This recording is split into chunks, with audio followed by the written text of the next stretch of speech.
Hey guys, this is Abhishek from gadgetsreviews.com, and today we are going to do the quick unboxing and full review of the Karbonn Sparkle V, which we have with us. This is one of the Android One phone which has been launched in India, and when it comes to the pricing is slightly different for the different Android One phones which we have with us. We have the Micromax Android One phone as well with us, which is the Canvas A1, which here as you can see, and we have the Spice Cream Uno. We have already done a hands-on comparison between all these three phones. In terms of the hardware, I can say that the hardware is same on all these three phones, the software is same on all these three phones, the package contents is also same on all these three phones. So even the package contents as well as the build, everything is also same. The only difference is going to be the look and feel. The look and feel is definitely different on these three phones, which is a differentiating factor.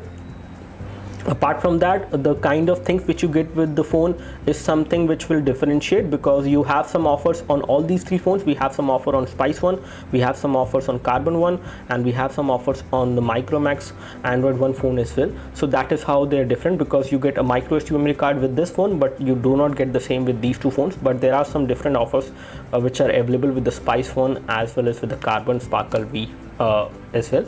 So let's take a look over the package contents, and before we do it, let me just show you the box specification. So just to go through the specification, it remains the same on all the Android One phones as of now, which is a 4.5-inch FWVG display, that is 418 to 854. You get approximately 227 pixels per inch density. We have 1.3 GHz quad-core processor. We have Android 4.4.4 KitKat. We have 1 GB of RAM, 4 GB of internal memory, out of which approximately 2.27 GB is available. We have 5 megapixel rear camera, 2 megapixel front camera. Both the rear as well as the front camera are capable of recording high definition video. The rear camera can actually record high definition video both at 720p as well as at 1080p. We have all these sensors, which includes gravity sensor, proximity sensor, light sensor, gyro, magnetic field sensor as well. You also have a motion sensor as well on this device. 1700 lithium polymer ion battery is there. So when it comes to these specifications, this will remain the same across all the phones. We have GPS navigation as well, and when it comes to the SIM card connectivity, we have the SIM card slot 1 which will support 3G. The second SIM card will support 2G only, and we have FM radio as well on this device, as you can see. So let me just unbox this device and show you what all package things you will get. So this is the Micromax, not the Micromax but the Karbonn Android One phone. As you can see, this is how it looks like, and I can compare this one right now with the other two Android One phones. So the only difference is going to be in terms of the look and feel. One thing which I do not like much is that the Karbonn Android One phone actually has a plastic back cover which does not have a rubberized feel, and it has kind of cornered edges, which again is making this phone slightly difficult to hold in one hand. It is not that great in terms of the grip. The display panel is same on all these three phones, but when it comes to the Micromax and the Spice Android One phone, we have rounded corners and a matte finish back cover with a rubberized feel to it. So you will get a better grip when you hold these devices in one hand, and you can also feel more comfortable when you hold it. The display panel remains the same. The display will attract a lot of dust on all these three phones, but there is no display protection on any of these three phones. That is something I would like to tell you. So let's get rid of the other two and take a look over the Karbonn Android One phone. Again, this is running out of critical battery as of now. Let me just connect it with the charger so that we can go ahead with the review. So here we have the device in charging. Again, I have done the unboxing already. I have used this device for approximately 2 days, and this is something which I really like about this device, that the battery backup is decent, and battery backup is around decent 1 day battery backup across all the Android phones, including the Karbonn One, but with moderate or basic usage. In case you play games or you watch videos, then in that case you will not get 1 day battery backup. So these are the other package content, which includes the headphones. This is also the same which we have on other devices. We have the charger, which is 1 ampere charger, and apart from that we have the micro USB cable for data syncing and charging over there, as you can see, and we have a screen guard which will also come within the package of the phone. And apart from that, we have the user manual and the warranty service guide, as you can see. So these are all things which you will get within the package of this phone.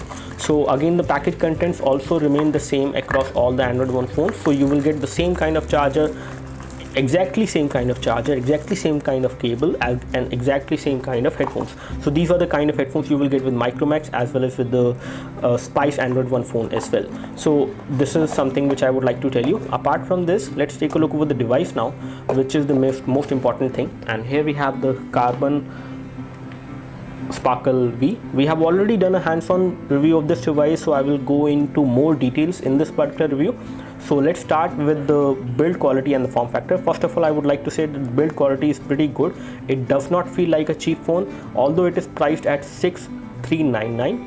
Again, the pricing may vary depending from where you are buying it. So if you are buying it from Snapdeal, it will vary. If you are buying it from a retailer, it will vary. But approximately 6,400 rupees is the price point, which comes to $105 for this particular phone, which is good. And for this price, this device has a pretty good and a decent build quality, which is something I would like to say. We have a back cover which is plastic, and it has a very good finishing to it, matte finish again, which is good. So it is good in terms of the finishing, it is good in terms of the overall feel, but the edges are something which I do not like, because whenever you hold this device in hand, you can easily feel these edges, whereas the rounded edges on the Micromax and the Spice Android One phone is actually better and comfortable to hold. When we take a look over the front, we have the nice metallic earpiece over there. We have the front camera, 2 megapixel fixed focus camera.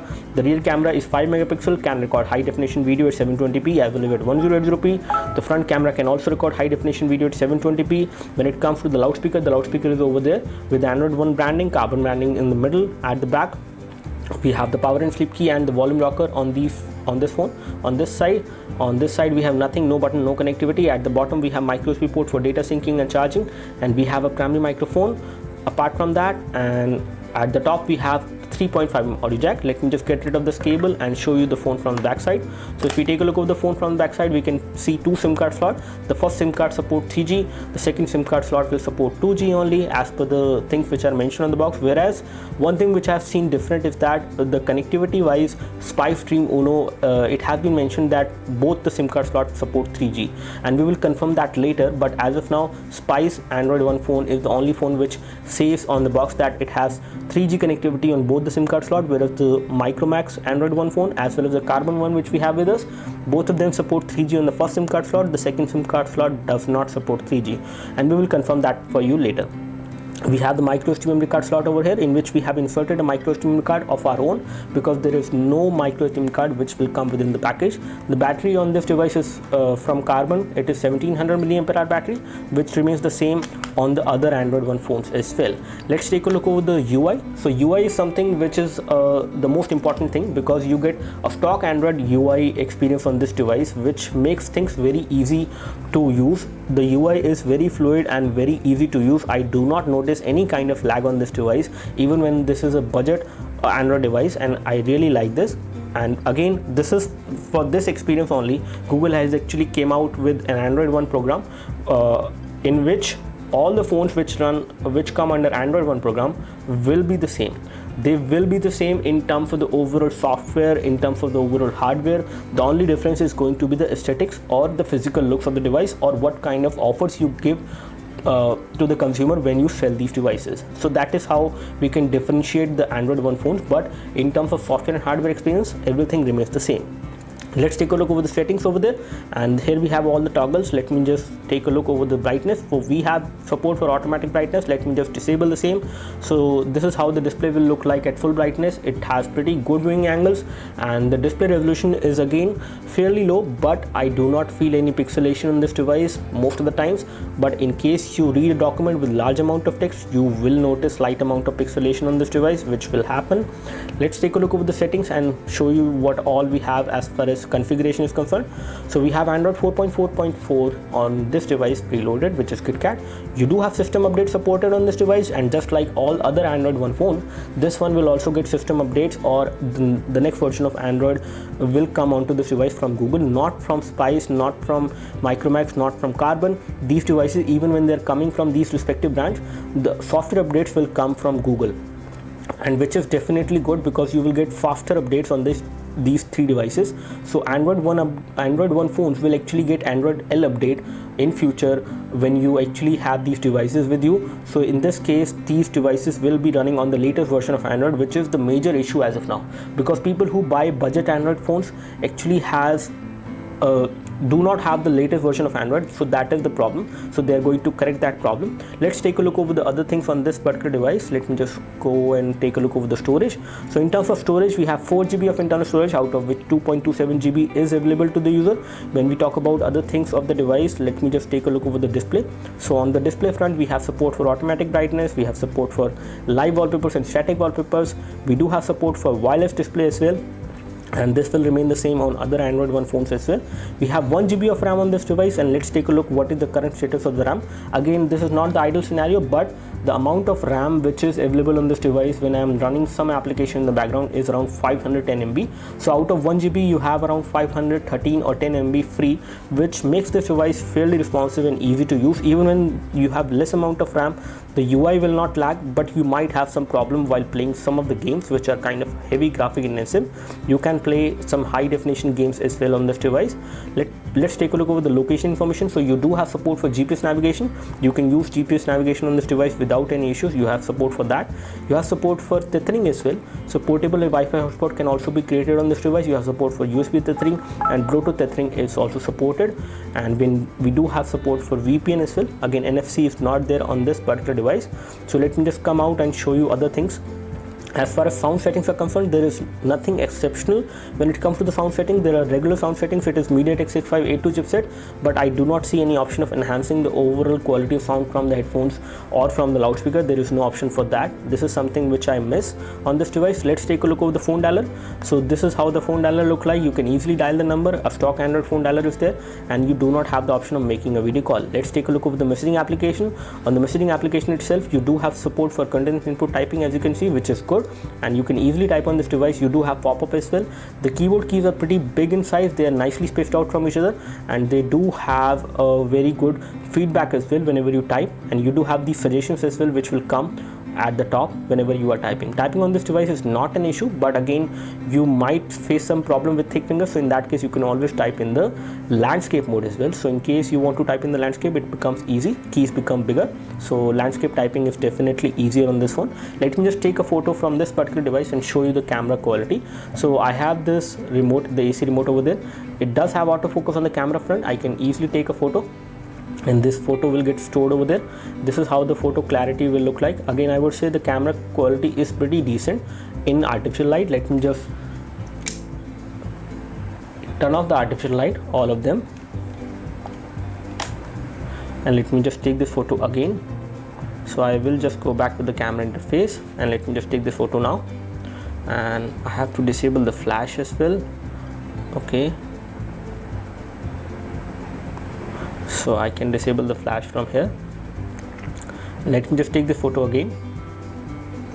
So I've taken the photo again. Let me just show you this photo which we have taken without the artificial light. So this is the one which has been taken without artificial light, and this photo again is not too great in terms of clarity, but in terms of the color production, both of these photos are good enough. I can say the camera quality is pretty good. I can show you the other options for the camera interface as well. And when we take a look over the camera interface, I can see that we do have the option of video mode, photo mode. We have a lens blur mode as well supported. Panorama mode is also supported. Photo sphere is also supported over here. I can access the settings, and I can show you the resolution. So when it comes to the resolution, the rear camera can actually take photos at 5 megapixel, 5:3 aspect ratio.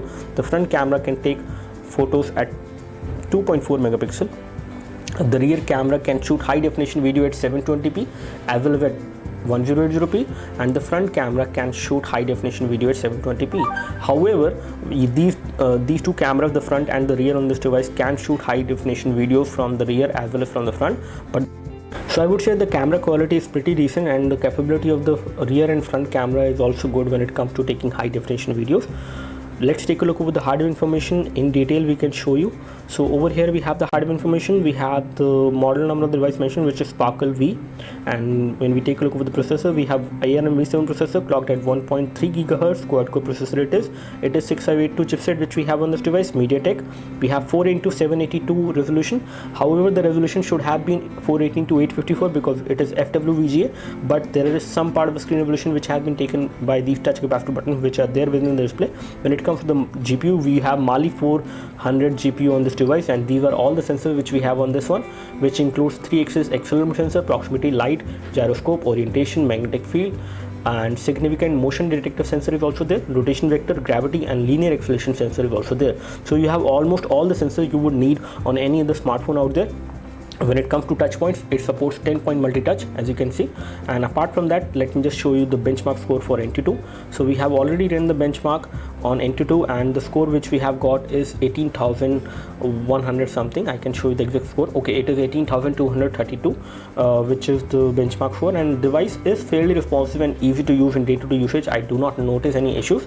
As far as graphics are concerned, the graphics are also good. The score which we have got in Ninamark is 62.3 FPS, which makes this device good enough to play almost any kind of game.